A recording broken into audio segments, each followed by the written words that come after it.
Hari ini kita merayakan peringatan Santo Yohanes Salib atau disebut Yohanes dari Salib. Ia orang Spanyol, hidup pada pertengahan abad ke-16. Kemudian ia seorang anak bangsawan, dan bangsawan ini bangkrut, jatuh miskin. Kemudian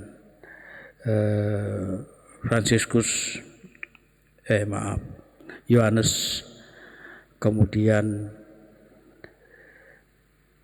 belajar sekolah sambil bekerja. Pada usia 21 tahun ia masuk seminari, masuk Ordo Karmelit. Dan dalam perjalanan hidupnya sebagai biarawan, ia ingin bercita-cita memperbaharui Ordo Karmel yang pada waktu itu menjadi suatu batu sandungan bagi Yohanes sendiri, di mana ia ingin memperbaharui Ordo Karmel ini dengan cara hidup yang lebih baik. Maka cita-citanya ini selalu menjadi batu sandungan bagi teman-teman, bagi saudara-saudara seordo di dalam biara. Maka bukan ia menjadi pemimpin pembaharuan, melainkan sebaliknya, bahwa ia dikucilkan, dimasukkan ke dalam sel yang gelap, dan selama bertahun-tahun ia harus hidup di dalam sel itu. Menjadi suatu peristiwa bagi Yohanes, suatu hukuman, mungkin suatu pengucilan, dijauhkan dari teman-temannya, tetapi menjadi suatu berkat baginya, bahwa di dalam sel itu ia menemukan jalan hidup untuk semakin dekat dengan Tuhan. Dan apa yang ditulisnya, salah satu yang terkenal adalah dalam lorong yang gelap. Dalam lorong yang gelap itu rupanya Yohanes menemukan Tuhan yang selalu menyertainya. Bahkan ia disebut sebagai tokoh kontemplatif dengan doa dalam tingkat yang sangat tinggi. Yohanes dari Salib boleh dikatakan blessing in disguise. Kendati ia dikucilkan, kendati ia disingkirkan, justru pembaharuannya bukan dengan tindakan, bukan dengan kata-kata, tetapi dengan permenungannya setiap hari dekat dengan Tuhan. Saudara-saudari yang terkasih,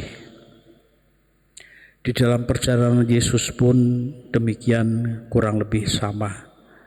Tantangan-tantangan yang dihadapinya selalu membuahkan sesuatu ajaran-ajaran yang sangat keras, ajaran-ajaran yang sangat radikal, seperti apa yang dikatakan dalam Injil hari ini, di mana barang siapa mengikuti aku, ia harus meninggalkan orang tuanya, keluarganya, meninggalkan mereka semua. Bukan berarti bahwa tidak mencintai mereka, melainkan bahwa hidup itu mau tidak mau akhirnya dipikir dan direnungkan kembali, akan kembali kepada Tuhan dan berhadapan muka dengan Allah sendiri. Hidup itu harus terfokus. Hidup itu mau tidak mau harus dipertanggungjawabkan secara pribadi. Saya pun merasa bahwa saya menjadi imam adalah saya pertanggungjawabkan sendiri, dengan latar belakang yang kurang lebih di mana saya harus dekat dengan orang tua, dengan keluarga, tetapi di sisi lain dari keluarga yang bukan Katolik, saya harus meninggalkan mereka dan harus hidup dan mempertanggungjawabkan hidup saya di hadapan Allah. Bukan saya tidak mencintai mereka, tetapi tetap salah satu hal yang boleh saya banggakan adalah saya boleh melakukan sesuatu untuk kebaikan semua orang. Cita-cita itulah yang rupanya ditekankan dalam hidup Yohanes dari salib. Saya dekat dengan Tuhan, kendati salib terus ada di pundak saya, tetapi semuanya itu menjadi kebanggaan, menjadi kegembiraan, karena Tuhan selalu dekat, karena Tuhan selalu memberikan kebahagiaan, kegembiraan hidup.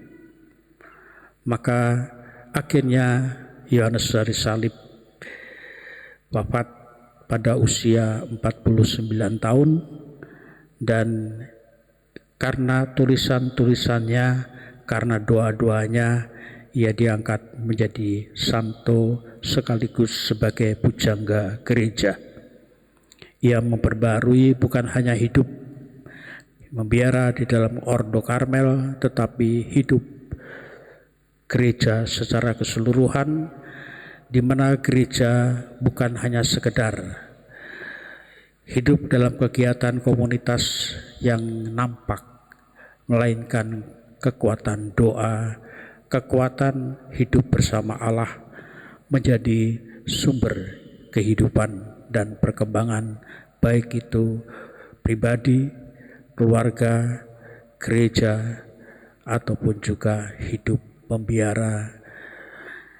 Marilah kita pun dengan semangat ini, kita menjadi orang-orang yang boleh kita membanggakan semua kegiatan itu baik.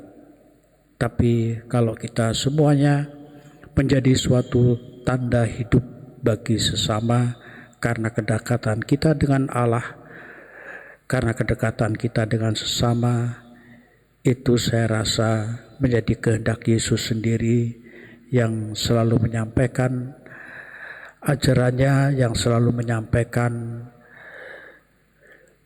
kabar gembiranya, kendati dengan cara yang sedikit radikal dan menyakitkan, namun kesakitan itu menjadi penghiburan karena hidup rohani kita menjadi semakin kuat.